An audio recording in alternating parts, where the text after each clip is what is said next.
What's up, beautiful people? Welcome back to louroktv. And today we're going to do a little video response for my boy Scott at Reindeer Studios. Super talented guy, great artist, funny, very interactive in the community, great member of the community.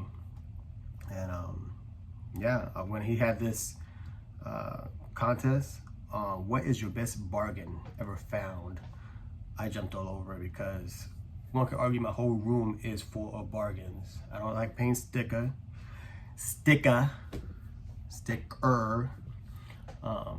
but I do like seeing stickers, if that makes sense, because that gives me a nice little starting off point when I start to dance, when I start the negotiations. I remember one time going to a flea market a while back. I'm gonna be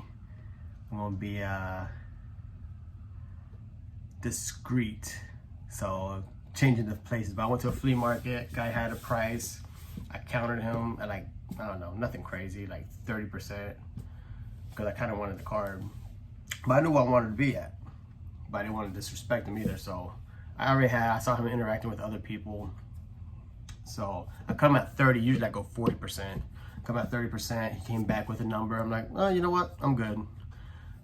That's a little too high. I think we're gonna be too far apart. And he just started cussing me out. He's like, I gotta make money too. I gotta pay my booth rent. I'm like, well, bro, sell it to someone else. You still got the card. So like I walked away with it. Just so angry. I was like, I'll let him have that day because everyone has a bad day. But that doesn't discourage me from asking, for a lower number. It's my prerogative. So my advice is to find bargains, because like I said, my whole room's full of bargains. I got, all my vintage, mantles, clementas, I find bargains everywhere. But the key is to be patient. You have to be patient. If you're on the bay, I'll watch, 6 of the same card. And hopefully they're ending around the same time. And you just wait and pick and choose, Unless it's that card you have to have, if it's in the perfect condition, the perfect grade, then I say jump on it, but you gotta be patient. I don't like paying sticker for nothing. I don't like paying full price for nothing, because I'm keeping it anyway, so I want it for as low as I can get it. I ain't trying to sell it. So with that, let me show you some of these bargain finds.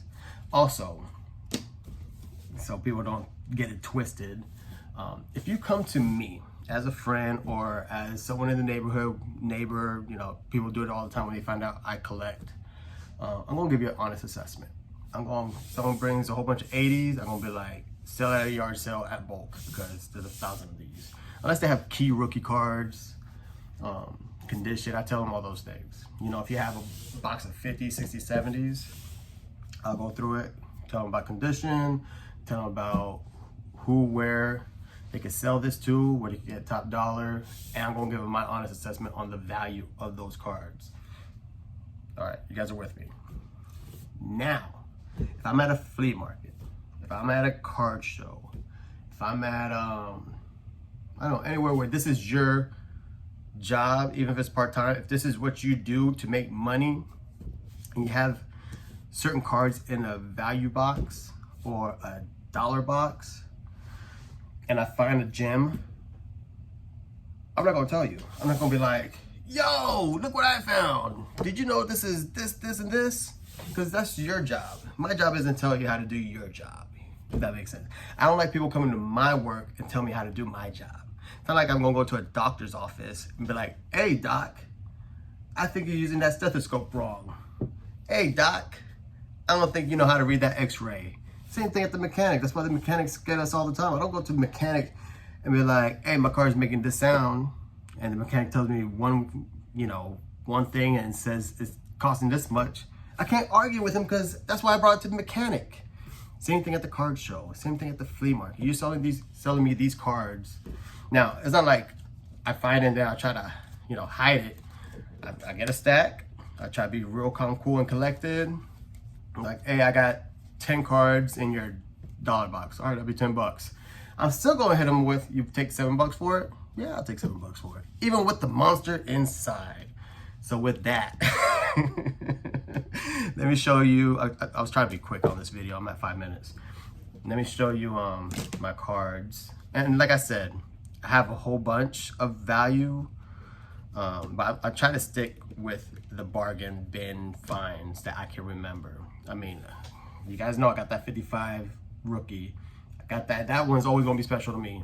It's probably the most I ever spent on a card, but it means so much to me because my friend gave it to me, Sean Tiford. He gave it to me at cost. He didn't make no money on it. So even though I paid a lot of money for it, it was still a bargain because it was way below comps. He sold it to me because he knew I was going to cherish it like it's $1 million card. So to me, that's probably one of the best bargains I've ever had, and it's probably the most I spent on the card. But, so you guys get the drift. I'm not doing cards like that. I'm doing dollar box finds. All right, let me show you what I got. So this was in a flea market. The flea market is no longer in existence because of COVID, which I'm super sad about because the flea market was like 10 minutes from my house. I found this in a value box. Boom! Little Mikey Trout, Prism USA. Nothing too crazy, but it's super clean. If I cared about grades, I'll send it in. You know, I found a whole bunch of cards. I stacked it together, gave it to my man Corey at the time, and Corey went through the stack, and I think I had, 40 cards in there. And he came across this Trout. He's like, oh, he's a good player, but it's not that 2011 update. And I looked at Corey, I'm like, it sure the hell isn't the 2011 update. And I was like, but, it's a nice card, and, Murica. Who doesn't like that card? He's like, you're right. I think he charged me. With the stack, because I was buying so much, I think the card came out, like I said, it was a value box. It's not really a dollar box. He put a $5 value on it because I bought so much from him. $5 for this card, dope. I just like it because I like the conversation because my man was like, it's not a rookie. It's not his 2011 update. Yeah, it's Mike Trout. I guess he only has one valuable card. This one ain't one of them. But I like it. I'm trying to get to 2012. All right. Now, this was in a value box at a flea market. He had a whole bunch of Trouts in there from all years. A lot of them were early years, like from 2015 down. But this was the earliest card I found in his value box. Got this for $1. Now, I bought more Trouts from him. All the Trouts came out to $1, and I asked him again, I was like, this is all $1 in the box? He's like, all $1. He's like, there's gonna be some decent cards in there, a lot of Trouts, if you like Trout. I'm like, yeah, I see that. And his response again was, yeah, I went through that a couple weeks ago. There's no rookie cards in there. I'm like, yeah, you're right, there's no rookie cards. I'm just gonna try to fill in a little of my PC with a couple of these base Trouts. He's like, yeah, it's all base. So I took out a nice little stack because he had a lot of good cards in this value box. And I, patient going through the whole box. And I think I had like 50, 60 cards. And I gave it to him again. This is what I have. He's like, oh, you got like, I think it was like 50 cards. He's like, $50. $50. And he shuffled through everything. I was like, please don't bend the card. Please don't drop it. Because, like I said, I gave it to him. He shuffled through it. Came across this. Kept on flipping. I'm like, ooh, nice. And he told me $50. Because I had 50 or 60 cards. And I told him, you take 40. I only got 2 20s. He's like, yep, I'll take 2 20s. Love it. All right. Now, this was at my LCS. I won't say which one, just like 3 within 40 minutes of me. But this is at one of my LCSs, and he has tons of value boxes. Now, the way he does it, he has just too much inventory. He just throws it all in there when he has time, which he never does because the market's been crazy. He'll go through it, mark it appropriately, but typically what he does, he waits for the customer to go through it. Customer comes with a stack, and he'll just go on the top of the dome. One he thinks is a monster, he'll go and check comps and still give you a deal because it was in, you're saving it. He would never know he would have had it. But I found these. Now, this was after his, I think, first Cy Young, and then he got hurt. I want to say. I can't remember. No, he didn't get hurt. This was pre-COVID, mind you. This was after his first Cy Young. It's a nice little Jacob deGrom paper in chrome. Found this in his, I think it was in his value box. And again, all this, another key, bundle. Overwhelm them with cardboard. Because, you know, if you just come out with these, they're like, oh, these must be real good cards. And then they're going to take the time and look it up and just any other.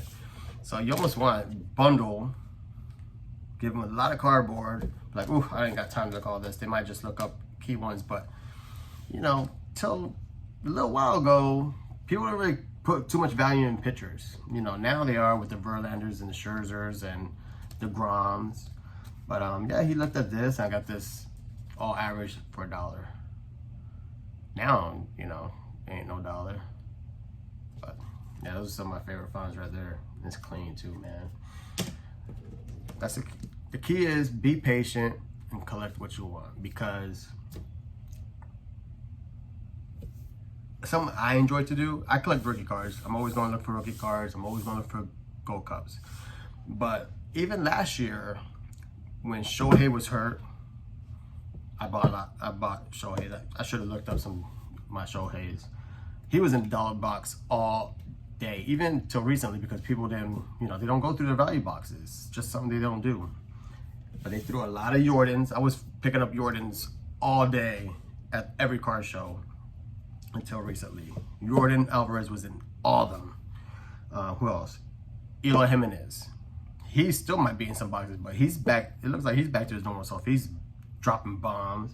And even Lewis Robert is probably in a couple, because people, they got hurt and people stopped buying their stuff. And here's someone who was just like that. I want to say it was his rookie year. He got hurt towards the end. So I was like, man, this kid's going to be... the only thing I'm kicking myself over is not buying his Bowman Chrome. This Fernando Tatis was in a value box. This Topps Finest Refractor was in a value box. Now this was at our local card show, and this base was in a value box. And I love his booth because all his cards are by player. So if you're into somebody, just go to all the Tatises. If you like P. Alonso, go to the Alonso section. He has everything alphabetical. Love it. But you gotta hit him up in the beginning of the show, because his stuff is always jacked up by the end because people don't have no consideration. But I went to the show. Found my dude. I know he's just like me. He loves rookies. And this was when Tatis was hurt. And mind you, I got more Tatises than these three, but these stick out. Because like I said, this is his base. This is the refractor. This is first Bowman. And the only reason I didn't get the Chromes is because I ran out of money. And I should have just gone to the ATM, because if I knew, because 2 weeks later, he just blew up. But I got these three for like 20 bucks. Like I said, this isn't a dollar box. It was a value box. And at the time, he was banged up. And I was doing the same thing with Alvarez, and Alvarez is back to his old self. I should have pulled out some Alvarez's, because I got some real nice ones. I think he's going to be the next David Ortiz, the way he hits. He's pretty much going to be a DH his career, in my opinion, my humble opinion. But, I mean, it worked out for Big Papi. But, Scott, this went way longer than I thought it was going to be. I was talking a lot. But, I hope you enjoyed it. Those are some of my finds in the value boxes, the value bins that I love so much. And I hope you enjoyed that. So, with that, peace out. Go Yankees.